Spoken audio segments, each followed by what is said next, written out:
Erase all the things that you wish that you could be, but that you repress. Don't get trapped. What pleasures can I seek right now? What pain should I avoid? Comments that made him positive. Doesn't hurt anybody's feelings. Uplifting art that is.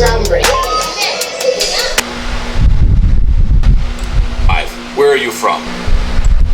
7 through 10. How did you learn to make your videos? What gear do you use? And what does your video making process look like? Alright, time to get to the good juice. But it usually only takes a couple of days until I get bored and get the itch to make it.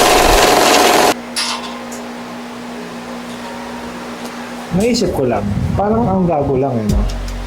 Yung tipo na napuno ka na, napundi ka na, tapos nag-react ka, tapos yung pinakita mong ugali nung time na napuno ka, yun daw yung tunay na ikaw.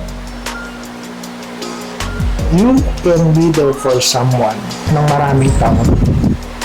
Sinuportahan mo sila and everything. Show up when no one else does. But the second you get mad, suddenly, that's the real you. Oh, alam mo yun, lahat ng mga ginawa mong mabubuti sa kanila gets erased by one fucking bad moment.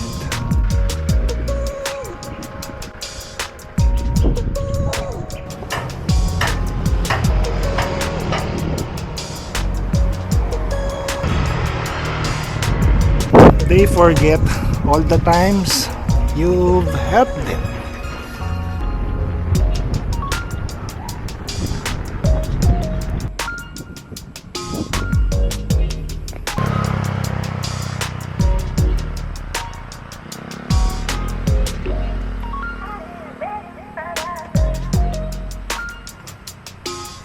Sabi na yan talaga yung tunay mo ugali.